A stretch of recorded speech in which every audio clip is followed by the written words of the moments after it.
Are you okay? Hi, Nuno. Hi, Nuno. No.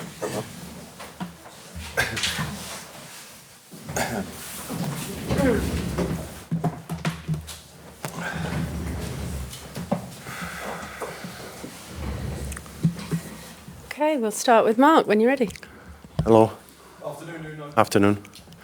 We'll start with the big win last week, I guess. The first win in 5 Premier League matches. How much has that given everyone a real lift, a real boost, and a real shot in the arm around the training ground? Definitely, when you play good and you perform well and you achieve a good result, it's always a boost of confidence. So that was clear, was good for us. First opportunity to speak to you ahead of a game since the appointment of Mark Clattenburg at the football club. Can you just give us an insight into how your relationship with him will work, what you can use him for, and how much he can enhance Nottingham Forest? I think appointing Mark was more to try and understand some of the decisions that have been made, try to understand what is the interpretation of the referee and the VAR. Once again, we have an incident this week against West Ham. Was clear, neither the referee or the VAR made, I think, the right decision because it was a clear penalty. It's all about that, trying to understand some of the decisions. Have you had the opportunity to speak to him about it? Not this incident, but before we met, and we're going to meet again soon. It's just about to understand and hope that the decisions come right. That's what we want. We all want. All the clubs want that. Do you think Mark, with his experience and knowledge, will help you become a better manager? Because he can kind of put you into a different track of thought with what's going on and what's happening with referees and the way the game is changing? Probably. I'll not get yellow cards.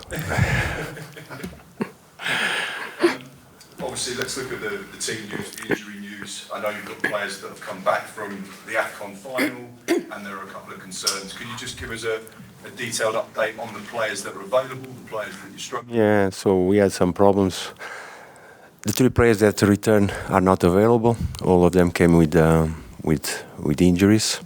Ola, Willy, and Ibrahim came with injuries, so they will not be available for this match, and we don't have a date for them to return.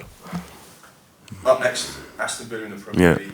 One of the standout sides under Unai Emery. He's done an incredible job to get them challenging into the top 4 and 5, and at one stage they were even spoken about as title contenders.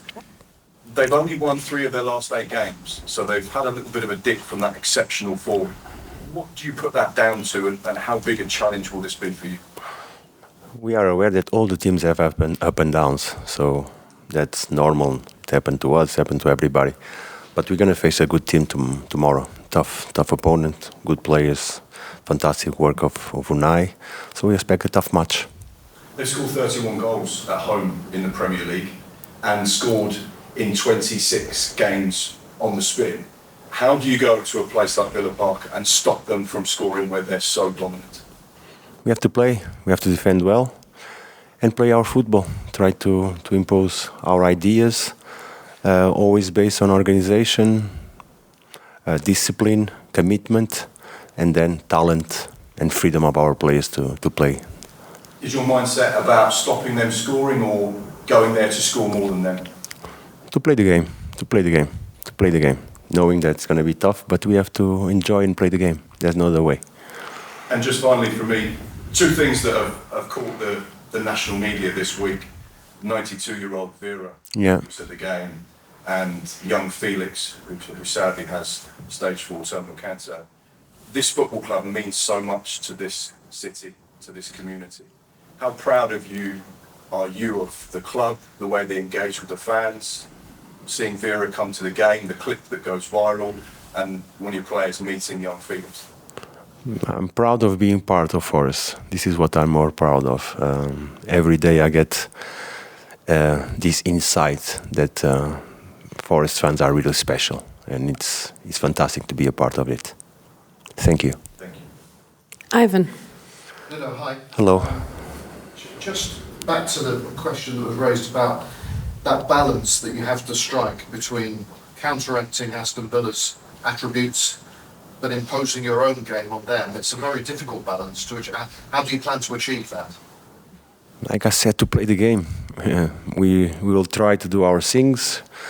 Villa will try to stop us. We have to find solutions, and it's the other way around. It's a game of answers, questions and answers over and over again. So what we have to prepare our players is to do their tasks, be disciplined, and then I repeat myself, we have to go for the game. We have to try and play it, try and combine, attack. It's a game of football. It's not going to be different than any other game, so we have to be ready for it. And you may plan all week for certain eventualities, but during a game you may have to change your approach many times. I guess that's the nature of it. Yeah, it's like this, it's football. You prepare something happens, we have problems, then we try to find solutions. So there'll be no different. It's a game of football. After the West Ham game, you talked about more improvements to be made and fine details. Can you elaborate a little on what sort of things you were talking about with that? Being switched on, it's more than clear that we have to be switched on every minute of the game. We cannot allow ourselves mistakes that are costing us. We did it well. We have to stick on that, and those details are a matter of focus, concentration, commitment, sometimes more communication, more awareness. Because in terms of football, when we have the ball, we know what we have to do. It's about switch on when you don't have it. As a Premier League manager, you actually have a pretty good record head-to-head against Unai and Aston Villa, in fact. What's the secret? Well, there's no secret. Every game has its own history, and tomorrow is going to be a new one. What qualities, though, do you admire in him as a coach? He's obviously brought something pretty special to Aston Villa. Well, I know Unai long time ago, and everywhere he's been, he's doing always something really nice, good football. The teams are organized, aggressive. It's a fantastic coach. And my final question, I think this is your 9th Premier League game already as Nottingham Forest manager in the Premier League. What have you learned about this squad so far? I've learned. I'm still learning. I'm still these early days to know everything. But one thing I'm for sure: we are committed. We want to improve. The players give everything that they have. So this is the best starting point that we have for improvement.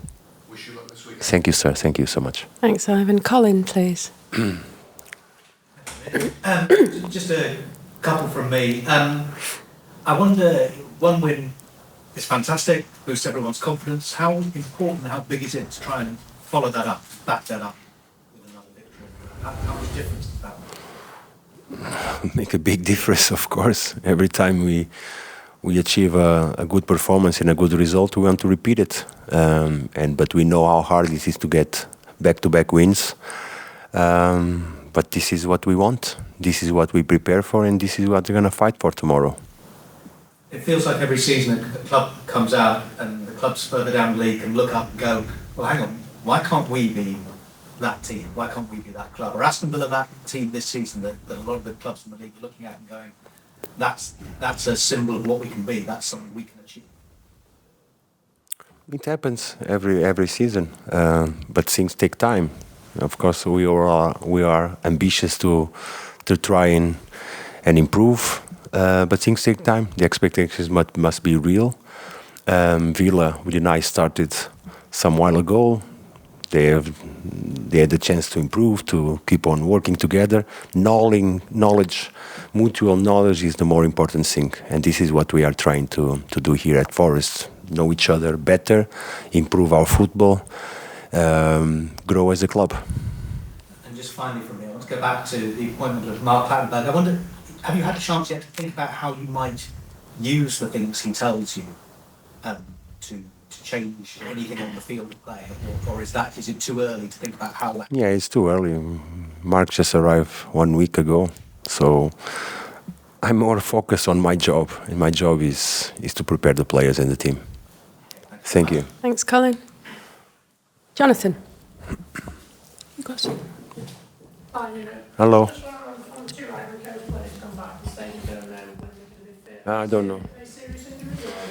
Yeah, Ola. I start with Ola. He got injured in the semi-final.